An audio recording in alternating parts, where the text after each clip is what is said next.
Renukaswamy murder ಕೇಸ್ಗೆ ಸಂಬಂಧಪಟ್ಟಂತೆ charge frame ಮಾಡಲಾಗ್ತಾ ಇದೆ. ವಿಚಾರಣೆ ನವೆಂಬರ್ 10ಕ್ಕೆ ಯಾವತ್ತಿಂದ ವಿಚಾರಣೆ ಮಾಡ್ತೀವಿ ಅಂತ ಹೇಳಿ ಕೋರ್ಟ್ ಹೇಳಿಯಾಗಿದೆ. ಸರಿ, ಹಾಗಾದರೆ ಉಳಿದಿರೋದೇನು? ಇಷ್ಟು ಜನ 17 ಜನ ಆರೋಪಿಗಳನ್ನು ಕೇಳಿದಾಗ ನಾವು ಯಾರೂ ಕೊಲೆ ಮಾಡಿಲ್ಲ, ಇದೆಲ್ಲ ಸುಳ್ಳು ಅಂತ ಜೋರಾಗಿ ಕೋರ್ಟ್ ಹಾಲನ್ನು ಹೇಳಿಬಿಡ್ತಾರೆ. ಎಂಬಲ್ಲಿಗೆ ಯಾರು ಕೊಲೆಗಾರರೇ ಅಲ್ವಾ? ಹಾಗಾದರೆ 17ಕ್ಕೆ 17 ಜನ ಕೂಡ ಈ ಒಂದು ಮರ್ಡರ್ನಲ್ಲಿ ಶಾಮೀಲೇ ಆಗಿಲ್ವಾ? 17 ಜನನೂ ಶಾಮೀಲಾಗಿದ್ದಾರಾ? ಶಾಮೀಲಾಗಿರೋದೊಂದು 5-6 ಜನ ಆದರೂ ಕೂಡ ಎಲ್ಲರ ಮೇಲೂ ಹೇಳಿಬಿಟ್ಟಿದ್ದಾರಾ? ಎಷ್ಟು ಆರೋಪಿಗಳು ಜಾಸ್ತಿ ಆಗ್ತಾರೋ? ಕೆಲವು ನ್ಯಾಯದ ವಿಚಾರಕ್ಕೆ ಸಂಬಂಧಪಟ್ಟ ತಜ್ಞರು ಮಾತಾಡ್ತಾರೆ, ನ್ಯಾಯವಾದಿಗಳು ಮಾತಾಡ್ತಾರೆ.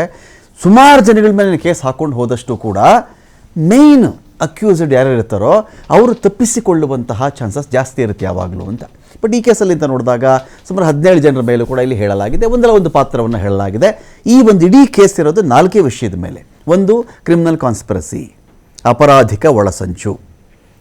ಮೊದಲೇ ಎಲ್ಲರೂ ಪ್ಲ್ಯಾನ್ ಮಾಡಿಕೊಂಡು ಇವನನ್ನು ಸಾಯಿಸಬೇಕು ಅಂತಲೇ ಕಿಡ್ನ್ಯಾಪ್ ಮಾಡಿ ಸಾಯಿಸಿ ಆನಂತರ ಸಾಕ್ಷ್ಯನಾಶವನ್ನು ಮಾಡಿ ಪರಾರಿಯಾಗ್ಬಿಟ್ರು. ಇದು ಒಂದು.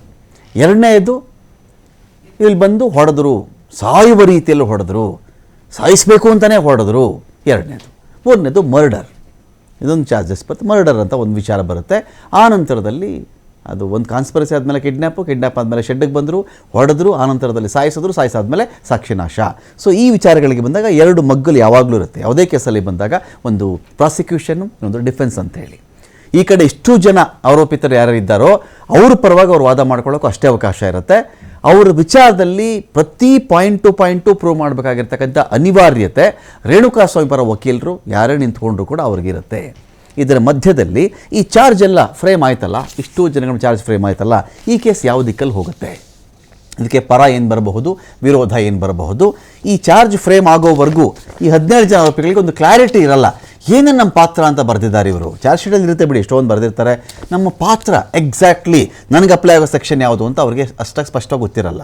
ಇದು ಹಾಕಿದ ಮೇಲೆ ಅವ್ರ ಕಡೆ ಎಲ್ಲ ವಕೀಲರು ಅಲರ್ಟ್ ಆಗಿರ್ತಾರೆ. ಈಗ ಅವರು ಕೂಡ ಕೇಸ್ಗೆ ಆ ಥರ ರೆಡಿ ಆಗ್ತಾ ಇರ್ತಾರೆ. ಇದೇ ವಿಚಾರಕ್ಕೆ ಸಂಬಂಧಪಟ್ಟಂತೆ ಡಿಬೇಟ್ ಸ್ಟಾರ್ಟ್ ಮಾಡ್ತಾ ಇದ್ದೀನಿ. ಇದರಲ್ಲಿ ಪಾಲ್ಗೊಳ್ಳೋದಕ್ಕೆ ನಮ್ಮೊಂದಿಗೆ ನಾಗರಾಜ್ ಸರ್ ಇದ್ದಾರೆ, ನಿವೃತ್ತ SP. ಸ್ವಾಗತ ನಿಮಗೆ ನಾಗರಾಜ್ ಸರ್ ಈ ಒಂದು ಡಿಬೇಟ್ಗೆ.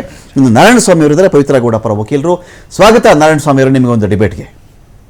Thank you sir. Fine. Narayanaswamy ಒಂದು ಫಸ್ಟು ನಿಮ್ಮನ್ನು ಕೇಳಿಬಿಡ್ತೀನಿ ನಾನು. ಇದರಲ್ಲಿ ಪವಿತ್ರ ಗೌಡ ಅನ್ನೋ ಒಂದು ವಿಚಾರ ಬಂದ ತಕ್ಷಣ ಇಲ್ಲಿ ಏನಾಗುತ್ತೆ ಅಂತ ಹೇಳಿದ್ರೆ, ಅವ್ರ ಮೇಲೆ ಇರ್ತಕ್ಕಂಥ ಆರೋಪ ಅಥವಾ ಚಾರ್ಜಸ್ ಅಂತ ನಾವು ಚೆಕ್ ಮಾಡಿಕೊಂಡಾಗ ಕಾನ್ಸ್ಪಿರಸಿಗೆ ಪವಿತ್ರ ಗೌಡನೇ ಇಂಪಾರ್ಟೆಂಟು.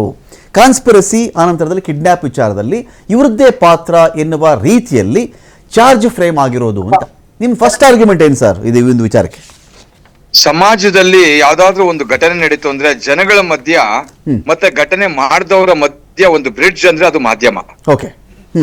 ಯಾವುದೇ ಒಂದು ವಿಚಾರ ಜನಗಳಿಗೆ ತಲುಪಬೇಕು ಅಂದ್ರೆ ಮಾಧ್ಯಮದ ಪಾತ್ರ ತುಂಬಾ ದೊಡ್ಡದಿರುತ್ತಲ್ಲ. ಹಾಗೆ ಈ ಕೇಸಲ್ಲಿ ಪವಿತ್ರ ಗೌಡನ ಒಂದು ಬ್ರಿಡ್ಜ್ ಮಾಡಿದ್ದಾರೆ ಅಷ್ಟೇ. She is not at all involved in this case.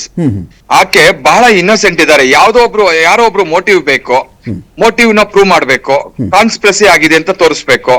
So ಅದಕ್ಕೋಸ್ಕರ ಪೊಲೀಸ್ ಈ ಒಂದು ಕಾನ್ಸ್ಪಿರಸಿನ ಎರಡರ ಬಲೆ ತರ ಎಳೆದು ಬಿಟ್ಟು ಇದರಲ್ಲಿ ಪವಿತ್ರ ಗೌಡನ ಪುಲ್ ಮಾಡಿ ಈ ಕೇಸಲ್ಲಿ ಇಂಪ್ಲಿಕೇಟ್ ಮಾಡಿದ್ದಾರೆ ವಿನಃ ಇದರಲ್ಲಿ ಯಾವ ಕಾರಣಕ್ಕೂ ಕೂಡ ಅವ್ರ ಇನ್ವಾಲ್ವ್ಮೆಂಟ್ ಇಲ್ಲ. Even charge sheet also speaks very clear.